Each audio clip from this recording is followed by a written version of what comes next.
radio show with your host, Lonnie Clark. We stand together and accept that we now live in a world transformed by Fukushima. Monday, Wednesday, and Friday from 8 a.m. to 9 a.m.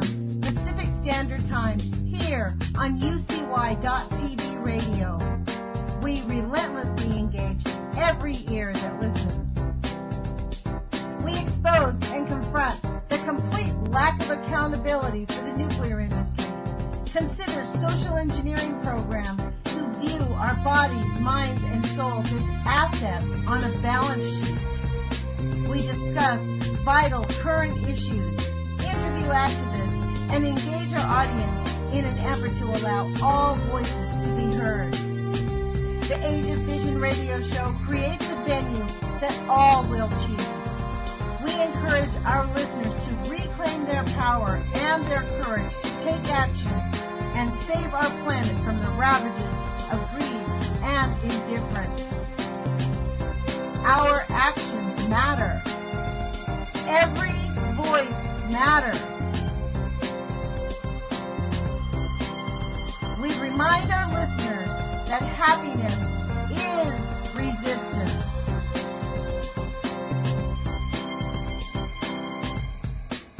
Love is greater than fear.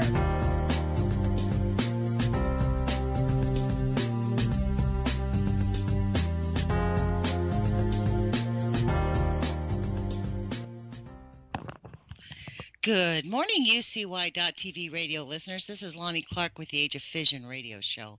Thank you for joining us. Today we're going to be speaking with Dawn Chapman, the Westlake mom, one of the Westlake moms out in St. Louis. Actually, she's not on the phone right now. I called her up and they're on their road to the capital of Missouri to deal with something in regards to their issue. And she asked me to give them a call back in a few minutes. They were on the road, just about to get off and take a break because it is quite a ways from St. Louis to the capital of Missouri. And this is just an indication of one of the things that the Westlake moms have to deal with, the people of St. Louis have to deal with. I thought what I'd do before I called her back was talk to you about how long this community has known about this.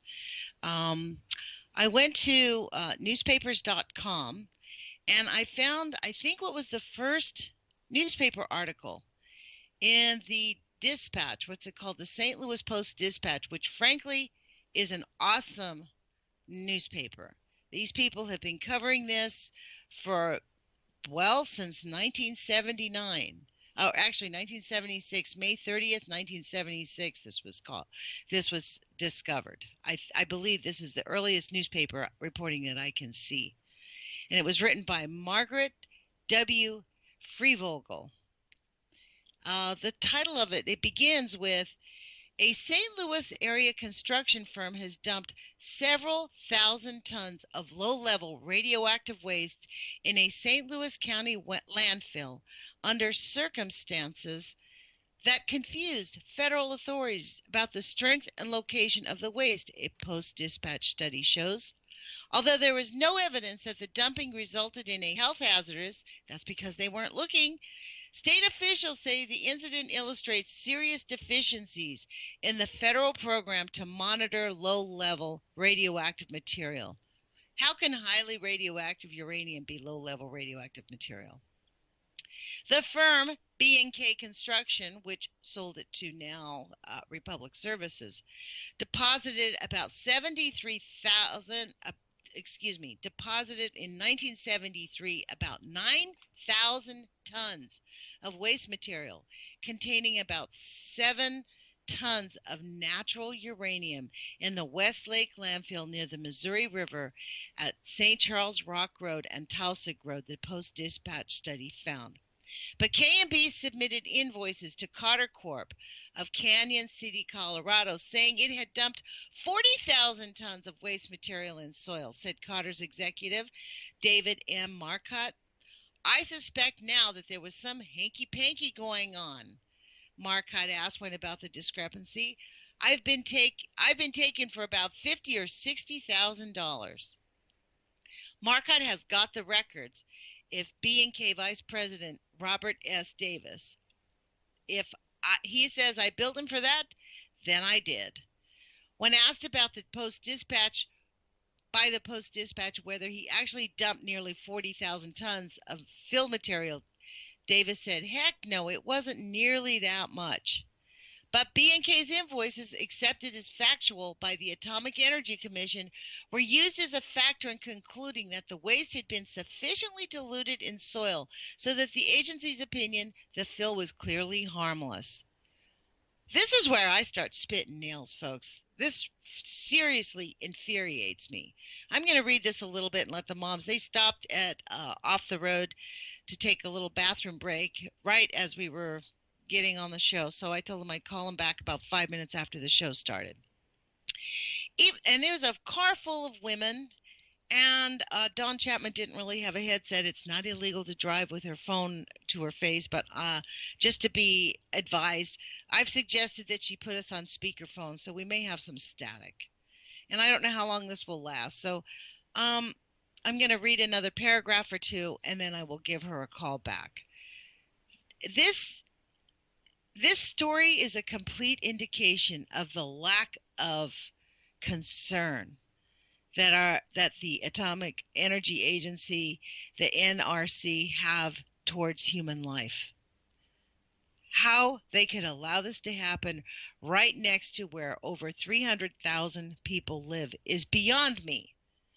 Let me go back to this story. Now, this was written May 30th, 1976, folks. In addition to being wrong about the volume of waste, federal records are also wrong about its location. The AEC report said the material had been deposited in St. Louis Landfill Number 1 on Old Bridge Road. No such place exists. The B&K Vice President Davis confirmed that the material had gone to Westlake Landfill on St. Charles Road. St. Louis County Landfill Number 1 on Dorset Addies Road, more than 4 miles away. The Westlake Landfill was closed temporarily in 1974 for improvements because state officials found that certain pollutants were leaking from it into the surrounding floodplain soil. Listen to this, folks. This will make you spit nails. Listen to this next sentence. No test for radioactivity was made because officials were unaware that any radioactive materials were in the landfill.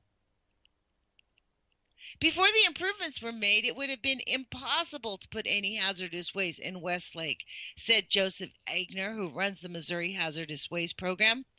The problem at Westlake may have been compounded by using the radioactive material as a daily cover for trash. That would subject the waste to rainwater and possibly of runoff. State officials said the radioactive waste posed no immediate health hazard because it was extremely weak and would be extremely diluted in the Missouri River, even if it were to reach the river. There is no evidence that radioactive waste did reach the weather. You know why, folks? Because they never tested. The waste material, according to the AEC records, consisted of 7 tons of natural uranium mixed with about 8,700 tons of barium sulfate, a powdery white substance. This waste and other material products were generated at a nuclear processing plant now closed that Mallinckrodt operated in Destrehan Street on St. Louis near the north side. Wow. Okay, let me give Dawn a call, and maybe that's given her enough time to make the pit stop that they needed to do. And yeah, we're 10 minutes into the show, so let me see if we can give her a call here. Let's see what happens. This is kind of like throwing a Hail Mary. We hope it works. At the time that Donna and I scheduled this, she was not aware they were going to have to run to the Capitol. So she called me or she sent me a text this morning and said, you know, we can talk, but I have to be on the road. So if this does not work, if it's too staticky or something doesn't happen, she and I will reschedule.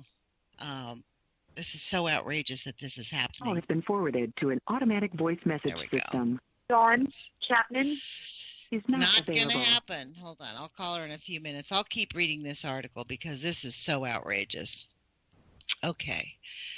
Continued on page 4. Okay. The barium sulfate and other waste products originally were stored at Lambert Field. Later, some of them were moved to a site at 9200 Laddie Road, Hazelwood, in preparation for processing samples of the truckloads being sent to the landfill, but he acknowledged that they too could have been inaccurate. This is so outrageous. Federal authorities made no independent measurements of the strength of material and normally do not in cases like this, said a spokesman for the Nuclear Regulatory Commission. Relying on Carter's records, a federal inspector concluded that the concentration of uranium of the material dumped was 0.001%, well below the 0.05% limit by the regulation. So the NRC, the AEC, makes no effort to verify what they're being told. Right. A St. Louis environmental engineering firm, Reichman, Eggerly, Tomlinson and Associates, had been hired to monitor radiation levels at the site. But it also made no independent tests of the truckloads being sent to the landfill, said Philip Feeney, who worked on the project. Therefore, although Marcotte originally contended that all activities had been closely watched by his company, the engineering firm and the AEC, none of the three actually saw or tested the material B&K moved to the landfill. But the engineering firm later tested the Hazelwood site for radium and found it clean. AEC investigators did not find fault with one aspect of the waste disposal. Wow. The agency reprimanded Cotter Corp in a letter for diluting the waste with the 39,000 tons of soil. Ironically, the practice that apparently did not occur. Federal regulations prohibit the dilution of radioactive material to reduce the concentration so that the material would fall out of the 0.05% limit set for a more stringent handling of the waste, the letter said. I don't know about you, but this is stunning to me, folks. This is 1976. This is how far back. And then to continue with this, I was actually looking for the more of these stories, and the earliest story that I could find after that happened to be in 1979. So they buried this story for quite a long time. They actually did not do anything from 76 to 79, and then it went to 80, 81, and then it drops off like 82. The St. Louis Dispatch has been making an effort to report on this. 82, 83, 84. I mean, 87, 88. How long do they have to keep reporting before? And the people in St. Louis have just been conditioned to believe. We're just conditioned to believe that the government was handling it. Things were fine. There was development going around up there. Houses were being built. I mean, I don't know how much more stunned everybody else is, but I was stunned that our government is doing absolutely nothing regarding the Westlake landfill. So then after 1992, it looks like the St. Louis Dispatch did another post that was picked up very widely across the country by about 5 or 6 stories. And maybe this is why, because it's a so-called happy story. So I'm gonna call Dawn in about 5 minutes. Maybe she's realized she can't really talk on the phone and do this. We should have probably rescheduled. If I can't get in touch with her, I'll call her up later and reschedule. When we were on the phone earlier, I suggested that she just hand the phone to several of the other moms so that they could talk. But this is the interesting thing. A lot of these people do not want to talk because they they're in litigation. They're talking to their lawyers. It's actually very interesting, the mind fuck that goes on with these people. Like, they are going to the state capitol to demand action on the Westlake landfill. And yet many of them don't want to speak out publicly on the airwaves because they have litigation going on. They have things happening. So, and a lot of times it's just too stressful. It's too anxiety making. They have to live with it. They don't want to have to keep talking about it. So let me share with you this story, and let me give you a background of how this was laid out on the page, because it is very interesting how it was laid out on page 1, where it happened to be. On the story in 1976, it hit page 1, front and center, the big everywhere, right? Now we have the dispatch, April 9th, 1992. The big story is Arthur Ashe, I have AIDS. Clinton sides with strike workers at Caterpillar. That's big ads. Then story about Palestinians cheer rescue at Arafat. Straight talk from Dolly Parton. East St. Louis blazes, and there's a big picture of a big fire of a house over here on East St. Louis. In between this story about the Westlake landfill, it's in between two stories. House votes for control of pay to fund lawyers. And then there's a story to the right of it. It's called Belly. Alcohol's role in body fat is described. Underneath it, colds. Antihistamines can do harm. Experts testify. Wow. And then they have a picture below it of a little boy that says, boy's dislike of vegetables spurs him to a second grade reward. Wow, that is so annoying.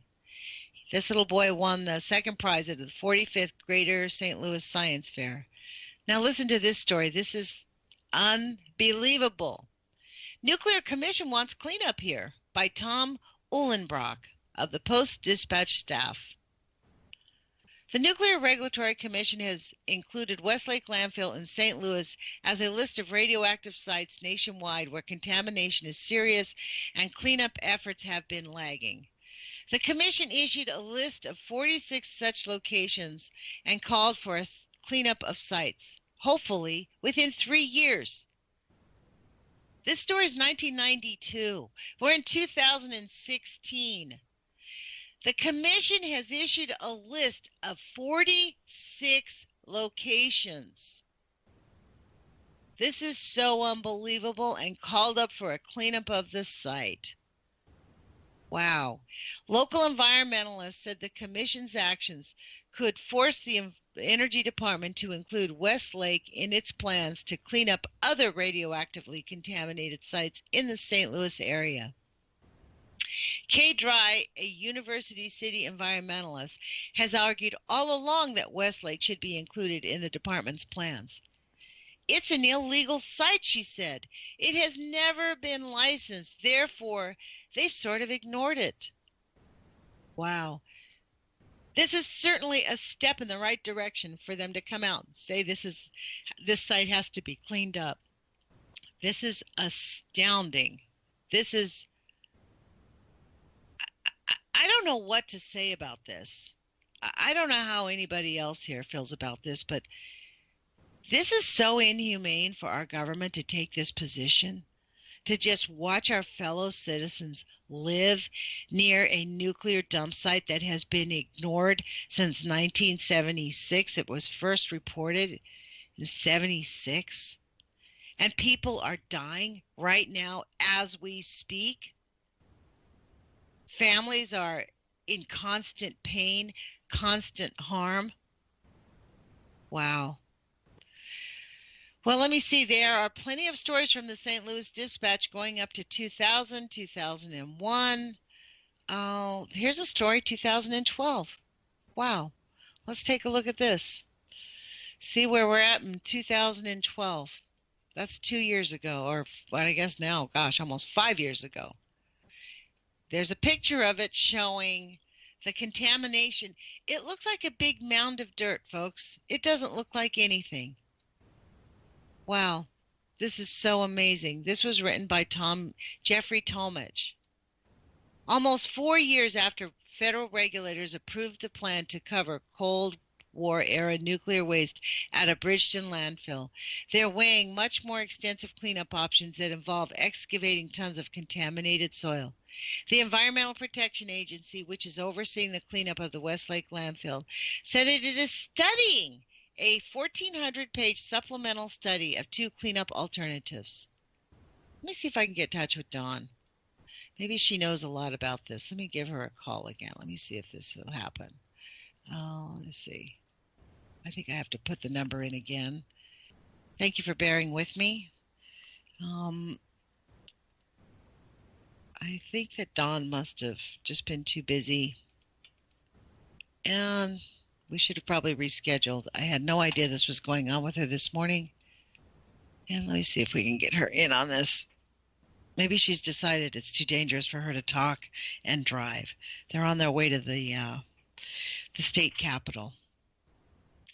I have a feeling it's going to go straight to voicemail. I'm just giving you the FYI. Let's see what it does. Yay! Hi, Dawn. Hello. Here you are. Hi. Hey, Lonnie. Thank you for joining us. So you know what I've been doing is I dug up on newspapers.com. I was researching to see when was the earliest story that I could find on the Westlake landfill. And I found, yes, May 30th, 1976 is the first time I think I saw it mentioned. Is that Post-Dispatch? Yes, of course. Yeah. Mm-hmm. When they were good. Yeah, well, this is the sad part is they've all been co-opted. I mean, I don't know if you've seen this story, but it is stunning about the lying that went on. Oh, yeah. I mean, they said, the guy says, well, I suspect there's some hanky-panky going on. They said that KB Construction deposited in 1973, about 9,000 tons of material waste containing 7 tons of natural uranium. But KB submitted invoices to Cotter Corp that it had dumped 40,000 tons of material and soil. Well, and I think that that's really important because that is where the myth was born. You know, right. For anybody to say they know what the hell's at Westlake landfill, I'm going to call them a damn liar. That is actually because true. That's what they're doing. Nobody knows what's at Westlake landfill because the perpetrators all made up different stories to keep from getting in trouble. And one of those stories out of probably 30 stuck. And that's where we are today. What number did they say was dumped there? Do you know? Well, now it was like 8,400 tons mixed with clean fill dirt. And then they came back and said, well, no, obviously the dirt wasn't clean because it came from a site off a laddie that stored this waste. So no, the whole goddamn site was contaminated. And even after the waste was dumped in the top layer of soil, they had to go back in and clean the site after that because it was a mess. So, yeah, that's exactly what it says. The problem at Westlake may have been compounded by using the radioactive material as a daily cover for trash. Uh-huh. Right. It was put, there was no set place to put this. It was put wherever the hell they felt like they needed to put it, depending on what was going on at the dump that day. And then the funny thing is, supposedly, let's put the supposedly in, nobody knew this was contaminated soil. It was dumped and they lied about it. They would have taken it anywhere. It could be anywhere on that site. And frankly, it could be off-site because landfills accepted, clean fill dirt for them was like gold. But they also, back then, you could go to a landfill. If you needed dirt to fill in something in your yard, you could go to a landfill and they would charge you, but then you could go pick up their dirt. Oh my gosh. So families could have gone to the landfill, taken the dirt home, and just spread radioactivity all over their own yards unknowingly. Who knows? That's right. And that is, wow. So when you're talking about contamination in St. Louis, you're talking about first-degree contamination, then second-degree, then third-degree, then fourth-degree, and then possibly fifth, sixth. When you leave it secret this long and this kind of hanky-panky goes on and nobody gets to the bottom of it for 40 years, you do. You have contamination that could go on and on and on and on. Somebody maybe wanted to build a garden. Maybe they wanted to do an addition. Why, they could have exported it to other states. They could have That's right. sold it. I mean, this is so unbelievable. There's a paragraph in here that says the Westlake landfill was closed temporarily in 1974 for improvements because state officials found that certain pollutants were leaking from it into the surrounding floodplain. No test for radioactivity was made because officials were unaware that any radioactive materials were in the landfill. Right, and then so what you have there is you have, even though they didn't test for radioactive waste, you have a site that houses horrific chemicals that already has a history of leaking. I mean, so we already know that that's not the place you want to store anything because this isn't a site that's able to contain material. So why the hell they haven't tested the floodplain in Earth City for rad waste in the 40 years that they've known it's been there is beyond me. I mean, this is, what you're seeing here is the fear factor of finding out just how bad this site is. Everybody's afraid of Westlake. It's a sleeping giant. They don't know how big it is, and you're afraid to open a hole. You're afraid to dig a hole because you don't know what you're going to find. So even now, as we go down to Jeff City and testify for a bill to move these people out and get them out of harm's way, this is part of the reason. Because you know what? For once in everybody's life in the history of the nuclear program and the cleanup, can we just put people first? Thank you. Can we just put people first, people over profit, people over embarrassment, whatever, and say, get them out of there? Because no matter what is at Westlake, to get to it, to even figure it out, and to clean it and do whatever you're going to do, you're going to disturb the ground. And they live right there. I mean, let's just get them out of the way, and then let's really do what we have to do to figure out the scope of this problem. That's exactly right. Like, this is the issue. I mean, with the Price-Anderson Act, none of them are going to go to jail. They don't really get charged that much money. So really, they just need to admit that this is a huge error and people need to be moved to safety, period, no matter what. That's right. That's right. You know, If somebody had dropped a bomb in St. Louis, if a bomb was dropped on here by a foreign agency or some perpetrator who hated our government, and people were placed in a position of being exposed to this, they would be moved in a heartbeat. Well, not only that, but if we dropped a bomb, look what we did to Hiroshima and Nagasaki, and boy, we went over there and helped clean it up. Right, exactly. So, I mean, they're probably cleaner than we are at this point, which is really, really sad that they don't take that initiative. And I think a lot of it is embarrassment, and you're going back to the nuclear industry. You know, there's talk about starting the program and building up our arsenal when this stuff is still sitting here, and they're afraid of that to some extent. They're afraid to admit how bad it is or even go the extra mile to figure it out because all of a sudden this stuff, it gets scary once again. There was a time when it was really scary, obviously, because they were illegally dumping it everywhere because they didn't know what to do with it. We're still having that same discussion. Well, they're probably doing the same practices in other areas. I mean, let's be clear. They're not going to, I mean, they have no accountability. They can do exactly what they want to do. Well, the other sick thing is no matter who touches it, so the longer it goes without being discovered and other entities come in and touch it, the check gets split once again.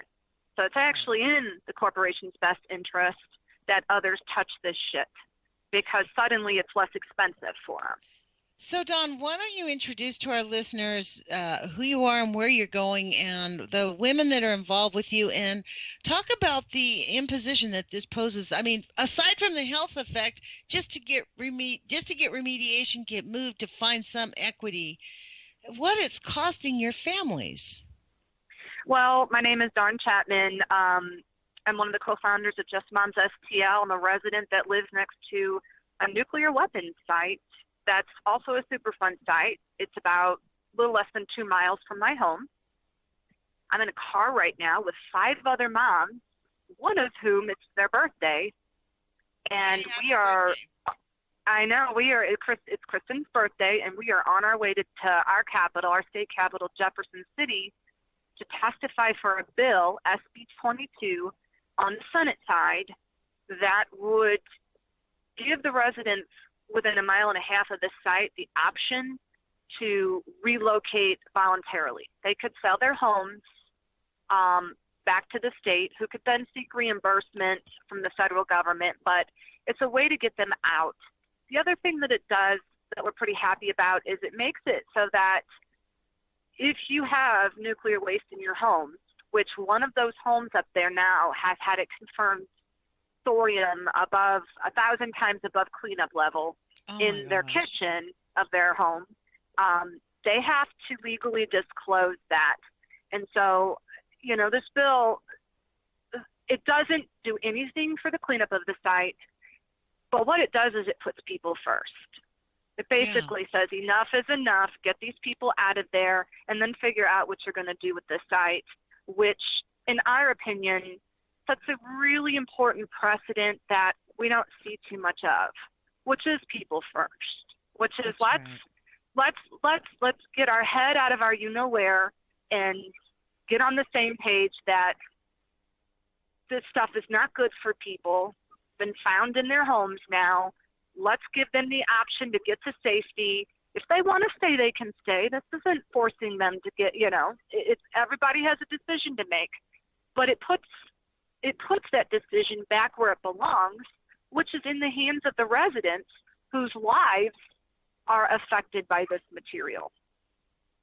So, it's so ironic because this material was created and made to protect Americans, right? That was the theory behind the whole thing. Right. We need to have this to protect Americans, and now instead of managing it and protecting Americans, from start to finish, the entire government process, it seems like, for all these many years, have just been ignoring the needs of the people. So I'm very proud of the work that you've done, Dawn. As an American, I can't tell you how much I'm proud of all of you for having the courage. Like the families of St. Louis have really taught me a great lesson of what it means to be an American and the stick-with-itness that it takes. Like, how far is Jefferson City to where you live? Like, how far are you guys traveling today? How long will this take to get there and back? I can't tell you how many miles, but it's 10:30 and we're about 5 minutes out.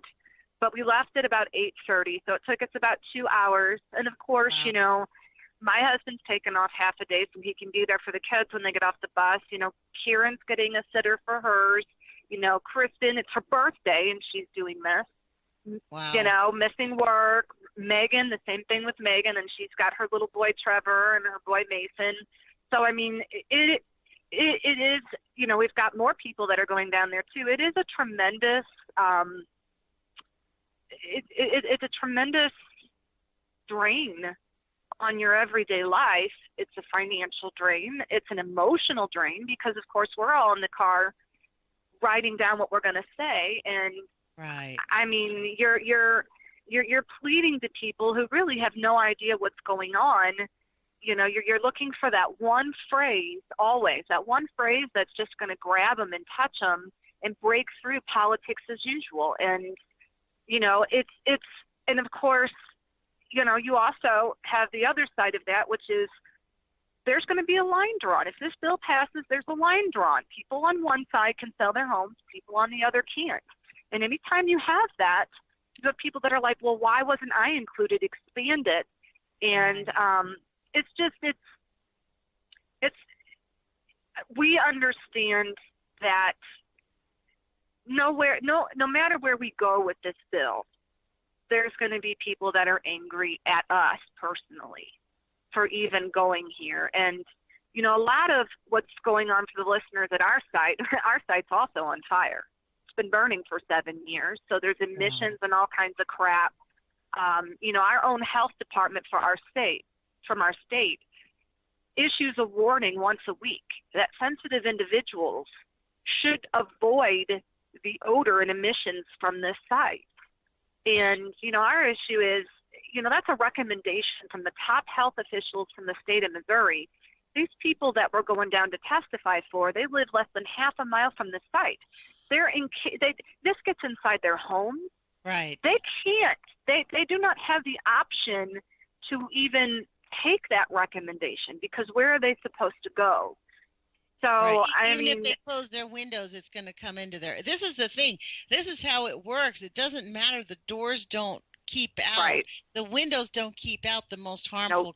Well, not only that, but I imagine that many of your families there are dealing with medical conditions that that the doctors are twisting like pretzels to deny is caused by this toxin. I mean, Oh, that's the absolutely. it isn't. My niece took her kids in California. They had a flu or some kind of bug when she traveled, and she said, "Do you think any of this could be caused by Fukushima radiation?" She's all paranoid about it. The doctor literally told her not to ask about it. That there was not any place in America that is under threat from nuclear radioactivity. That's the frustrating thing is that, and your first instinct is to trust your doctor because they go to school forever. But then you find out, Lonnie, as I know you know, but maybe the listeners don't, there have been real studies for chronic long-term exposure to even low-level radioactive waste. That's right. Those studies don't exist. So keep in mind for the listeners that when your doctor's telling you this, that's a hypothesis. Well, and actually, there are many. That's not true because very recently, Dr. Chris Busby, he won his case in England based on his new research that they conducted about, I think he said 2 years ago, that shows that the hypotheses, the low-level radioactive contamination hypotheses, the basis behind all of it was based on basically fabricated information that was all jimmy-rigged. And so he won his case proving that how they've been using their standards for acceptable low-level waste is all based on lies. So I would encourage you, if you don't know about Dr. Chris Busby, to look him up. In fact, I can put you in touch with him, and you guys can talk to him. You can he has scientific studies that were accepted in England in the court of law, and he's testifying for the USS Reagan soldiers. Oh, yeah? This. Yes, and he is actually a very well-respected. He has been after this. I just conducted an interview with him that will play at the end of this month. It is, in fact, you can listen to Libby Halevi's Nuclear Hot Seat radio love program. Libby. From the last week, she did an interview about this. He wants this information to get out because they did not. The USS Reagan soldiers, the courts voted against him, but in England he did win the case. So there is hope, but there is scientific studies that this low-level radioactive waste is harmful. And the basis of how we look at it, again, just like at Westlake, it's all been based on lies. Like they said they buried 9,000, 40,000.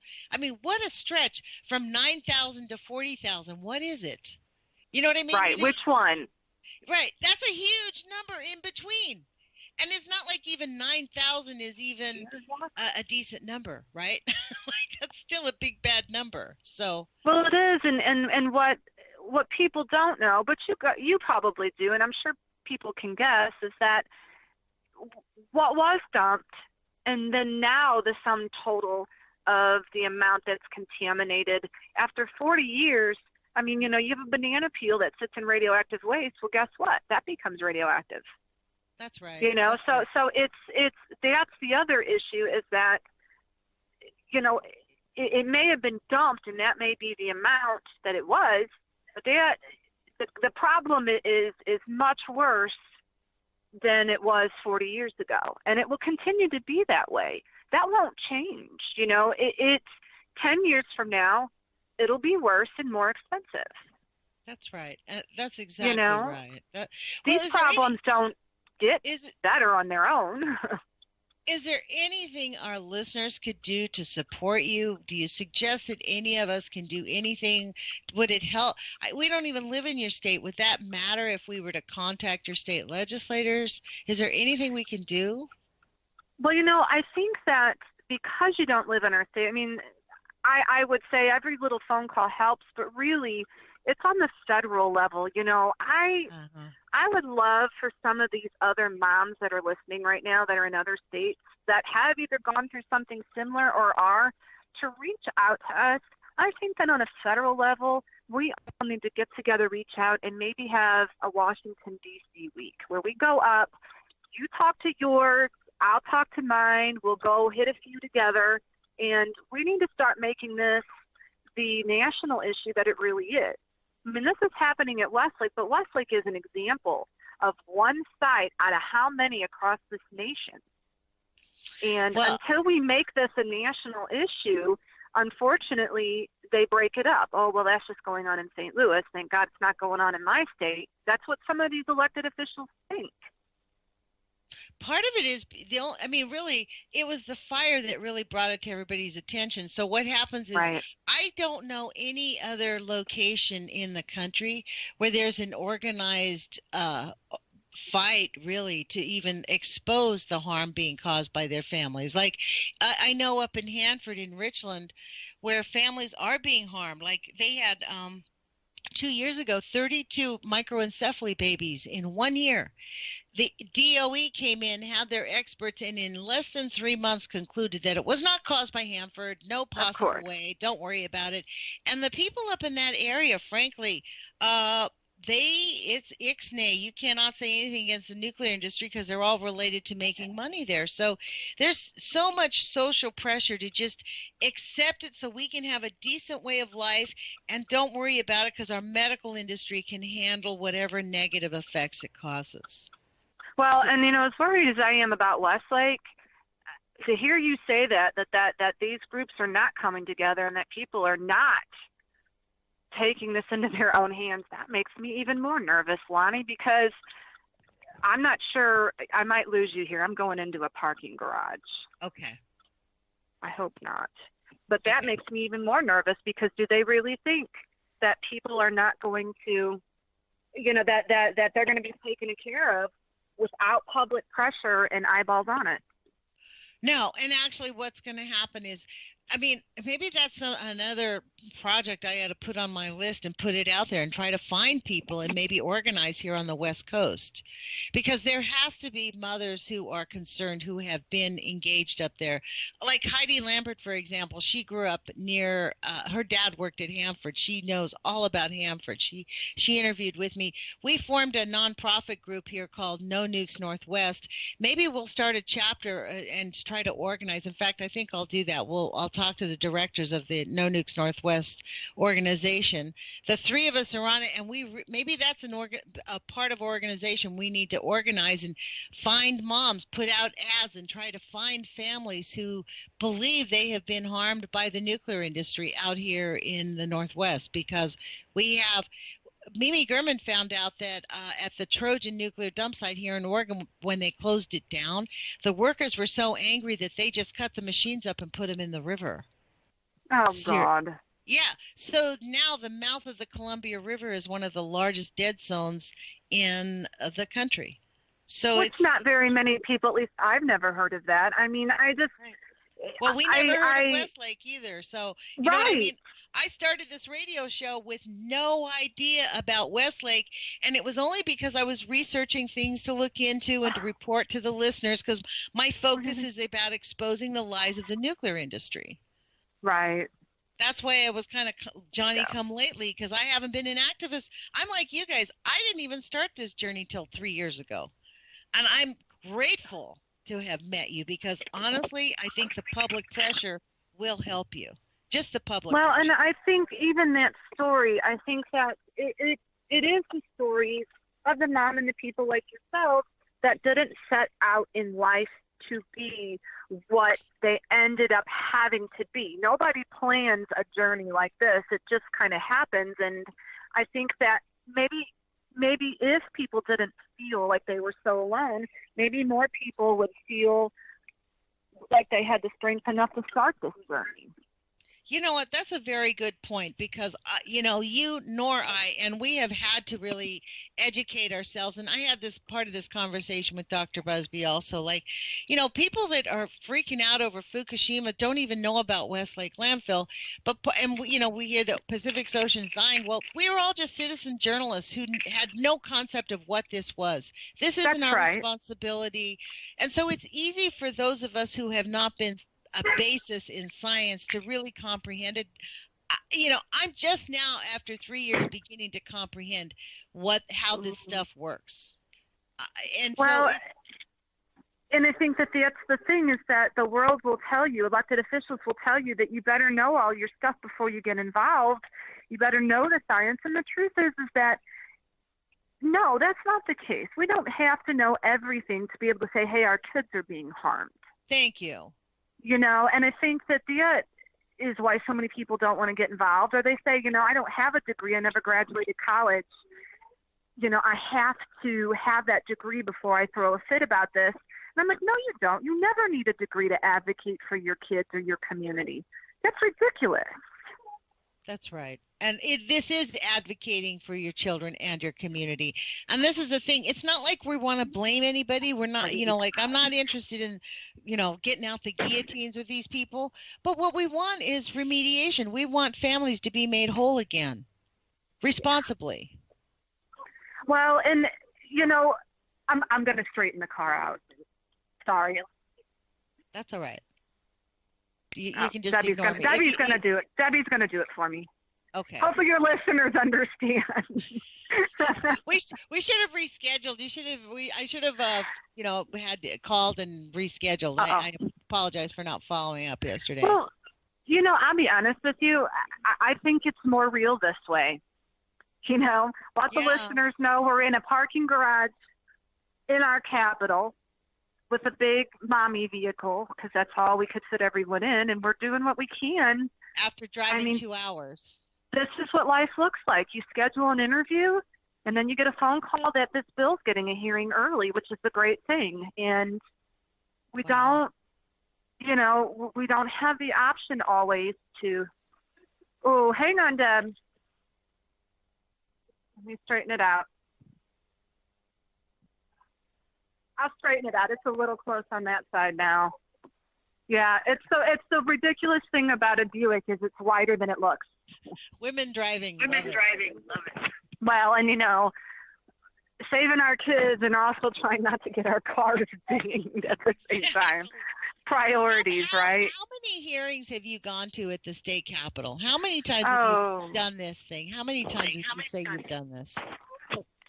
A lot. And, just a lot of educating and just a lot of, because I don't know if the listeners know or not, but we actually have we call it an AstroTurf campaign.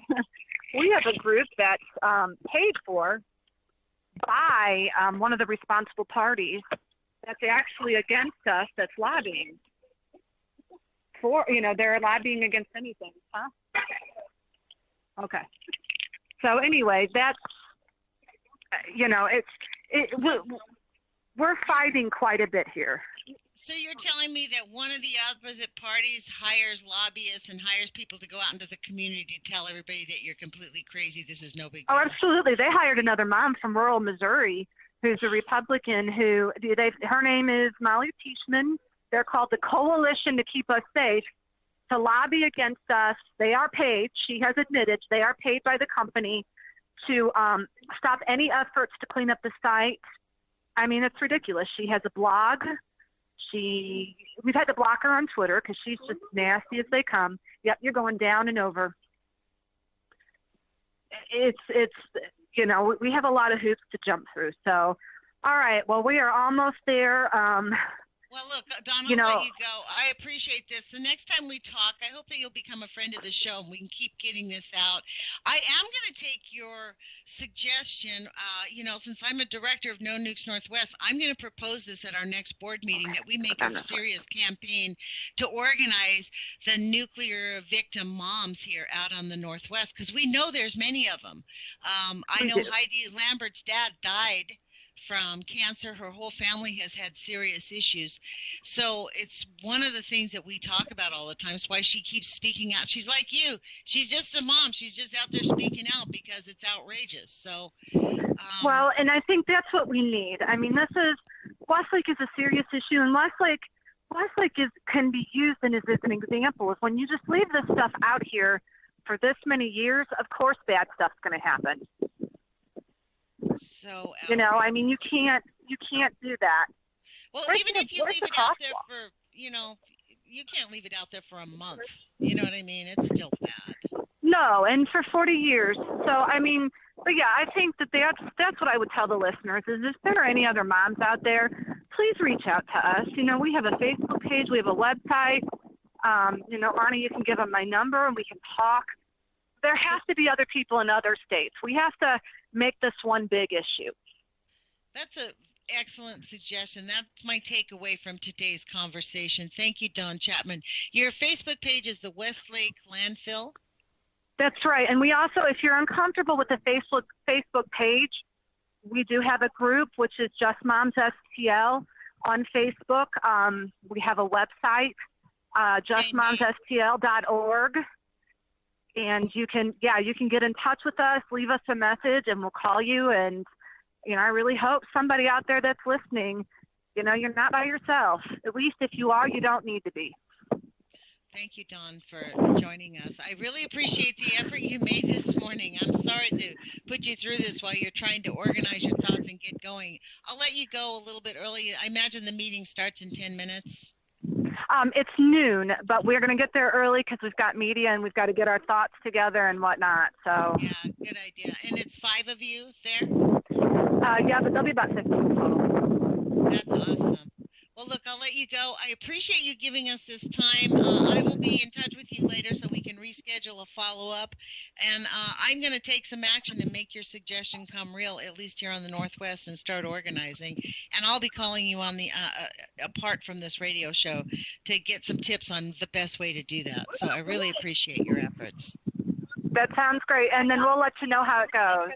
Please do, and good luck today. Let's hope they decide in favor of the citizens of the Westlake landfill, pass this bill and get some families at least remediated. Fingers crossed, prayers said, and good thoughts sent. Let's hope so. Yeah, eyes to the sky. You take care, Dawn. All right, thanks, Lonnie. Bye-bye. Bye-bye. Well, that was an interesting interview, wasn't it? Organizing other families. So I don't know how far this reaches across the United States, but I think that's a good suggestion. That thought had not even occurred to me. So this is what it takes. It takes victims who are attempting to desperately get remediation to reach out and attempt to organize. And now is the time for us to organize. So if anybody's out there listening and you know of any other family victims in any other parts of the state, you can send me an email, a direct email to my email address at nutsforart, NUTZFORART @gmail, or you can connect with nonukesnorthwest.org. And we do have an email address, no nukes, and it's nonukesnorthwest.org is nonukesnw.org. So it's not Northwest. The spelling out of Northwest is Chuck Johnson's website. And if you're looking for our website on the Facebook, on the internet, there happens to be a person who used that name before we became a formal nonprofit, and she started a website called nonukesnorthwest.org. So that pops up. It says a WordPress site. So if you're looking for us at nonukesnorthwest.org, you will scroll down. Usually, from what I've seen on the Googles, we're like 4 or 5 down since it's a new website. The beginning of our page has a picture. You'll know you're on our right page because we show you a beautiful picture of the Northwest forest, and it really says the no nukes. The Northwest says no to no nukes. That's our opening page. Scroll down, you'll see a picture of the 3 directors, Mimi Gurman, Heidi Lambert, and myself there. Anybody who has any ideas on how to organize with the moms or families, and we can expand this out to any families. I mean, maybe we need to expand this picture out because this is how they're getting away with it. No one's talking about it. Nobody's organizing. Nobody's demanding. It's just, business as usual. We're just letting the truck roll over us. Well, it's time for us to roll out of start rescuing each other. We need to start organizing, and especially with the Trump nation headed in, we really do need to dig in our heels, organize and get active so that we can hang on to the democracy that we have in our country and help our people get well from 70 years of nuclear lies. 70 years of nuclear lies has happened. This story, written in 1976, indicates exactly the level of lack of integrity and it is generated because we have a war machine that wants this nuclear waste. Without regard, we're considered fodder. We are considered cannon fodder. We're considered what do they call that in the service? I forget the term that they use, where the unintended consequences like, oh, well, sorry about that. I saw a story this morning on Twitter I follow the nuclear industry on Twitter, and they put out an ad that said, we're looking for writers to write stories about the wonderful things the nuclear industry is doing, about our new plants and our new possibilities. And I tweeted back and said, what about the waste that is now leaking into our water supply, the ongoing, accumulating nuclear waste? So here we have, is it 9,000 tons or 40,000 tons? The United States government allowed it to be 40,000 tons and said that's no big deal. And then when they found out that the material was being used to cover the trash, they made no effort guaranteed to find out who had taken that. They went through no records to see who had taken that waste, the landfill dirt from the waste. So maybe that's another takeaway from today's interview, folks. Don't go to the dump to get your landfill waste because you never know what you're putting in your backyard. It is such an outrage. I don't know about you guys, but man, this just makes me spit nails. And I have to say, this is where I love literature. Thank God for Lao Tzu, you know. Listen to this. This is number 26 from The Way of Life, Lao Tzu. The Way of Life According to Lao Tzu, translated by Witter Bynner. We have about 2 minutes left. Number 26. Gravity is the root of grace, the mainstay of all speed. A traveler of true means, whatever the day's pace, remembers the provision van, and, however fine the prospect be offered, is a man with a calm head. What lord of countless chariots would ride them in vain, would make himself a fool of the realm with a pace beyond rein, speed beyond helm? I thought that was quite appropriate when you think about this. What lord of countless chariots would ride them in vain, would make himself a fool of the realm, with pace beyond rein, speed beyond helm? That's exactly what our nuclear industry has done. Speed beyond helm, pace beyond rein. The nuclear waste is a technology. The whole entire nuclear industry, 70 years, they have inadequately attempted to address the nuclear industry.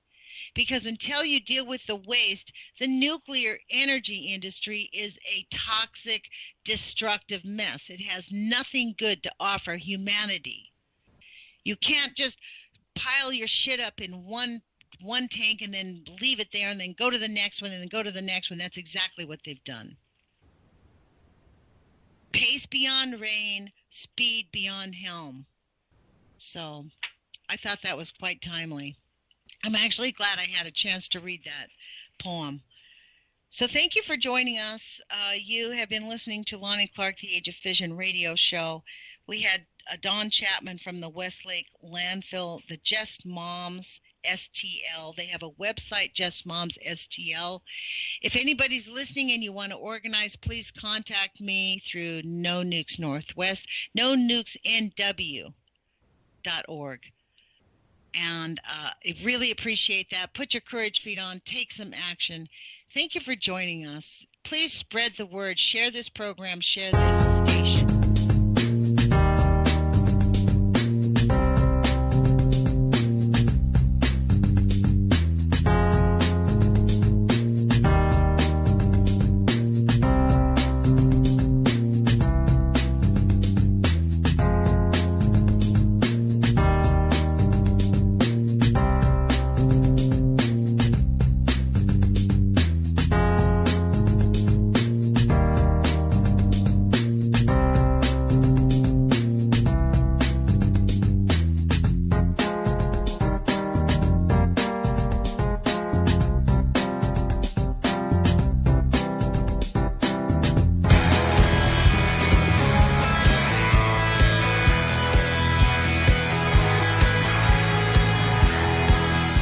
Anti-Media Radio.